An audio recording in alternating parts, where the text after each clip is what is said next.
Hello, my name is Alexis Bolin. I am presenting this week's assignment on behalf of Team 1.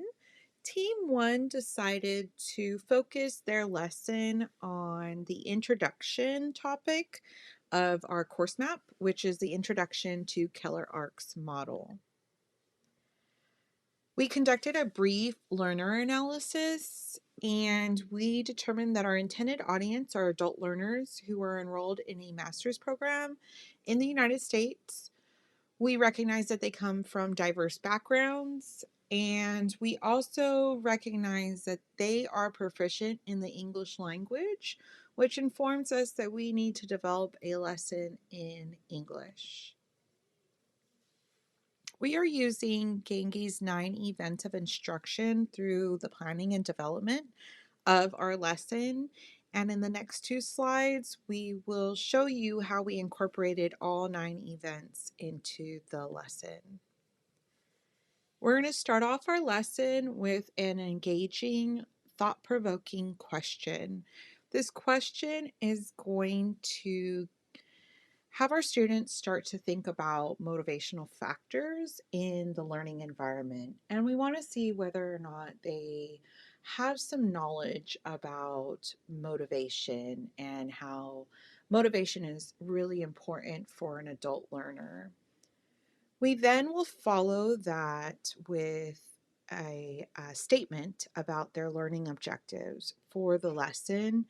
This is really important for our students to understand before they engage in their learning. We will engage our students and stimulate recall of prior learning through one of our activities. So we're going to have 2 videos. And our second video, we're going to use a discussion post as an assessment tool for that. And in that video, it's going to talk about Keller ARCS model and how it is used in an academic setting. And we want our learners to recall past classes they've taken to determine whether or not they recognize the use of Keller ARCS model motivation in the lesson plans that they went through in prior courses. We then are going to use media to engage and incorporate an interactive quiz. So when we present that content, the students will go through the first video and we're going to use play post it. We will then stop the video at certain intervals and ask some formative questions. And then that way they can also get some formative feedback through the video. And then in the second video, again, we'll wrap it up with a discussion post where the students can recall past experiences, engage in some conversation, and then, continue to learn more about Keller ARCS model. We want to make sure that our learners are provided with guidance throughout the lesson. So each activity within the lesson will start with a prompt.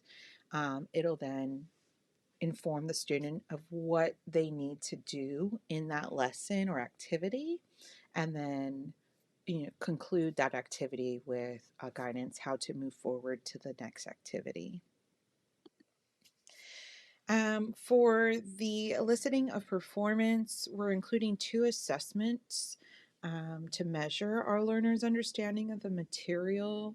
Again, the first one being an interactive quiz and the second one being a discussion post. Providing feedback in that discussion or the quiz, again, is going to be formative feedback. They're going to be getting feedback immediately so that they can then gauge whether or not they're understanding the material and what points in the learning that they need to review.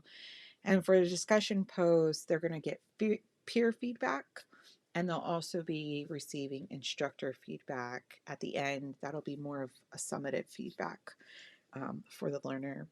We plan assessing performance using an interactive quiz, and then we also want to determine if they've met that learning objective through their quiz responses. And then enhancing retention and transfer, We want our learners to be able to connect what they've learned to real life experiences. This is a great way to motivate adult learners to want to continue their learning and to see the value of their learning, being able to connect it back to experiences or events that they have gone through in their personal life. For our accessibility, we focused on three areas: cultural diversity, inclusive material, and cognitive accommodations. So, for our cultural diversity, knowing that our learners come from diverse backgrounds, we want them to be able to take personal past experiences and connect them to what they're currently learning. Again, they're going to do this through the discussion post. Inclusive material, we're going to be incorporating videos with closed captions. That way, those with visual and auditory impairments are able to follow along with the activity. And then cognitive accommodations, we're not making our quiz graded at all. We want it to be more of a knowledge check. And we're going to follow a simple design to avoid unnecessary clutter, and we'll provide transcripts for our video learning materials. So, to develop this week's project, we reviewed last week's material. We conducted a learner's analysis, and we discussed how we were going to incorporate Gengi's 9 events of instruction. And we also went through the accessibility for our audience and outlined how we would incorporate accessibility in our lesson. When comparing and contrasting the case study assignment to this one, there were some notable differences.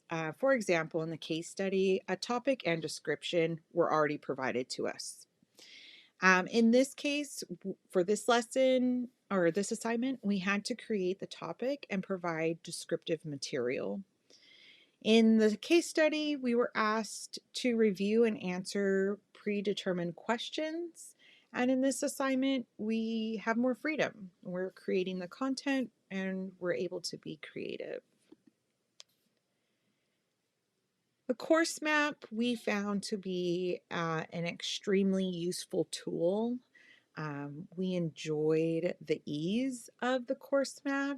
It provides such a visual representation of how we as an instructional designer should be charting out our modules. And so we all agreed that using the course map for last week's assignment as well as this week's assignment were very helpful. And wrapping up, we use the Gengi's 9 events of instruction from the Center of Innovative Teaching and Learning at Northern Illinois University. We hope you enjoy our video and we look forward to your feedback. Thank you.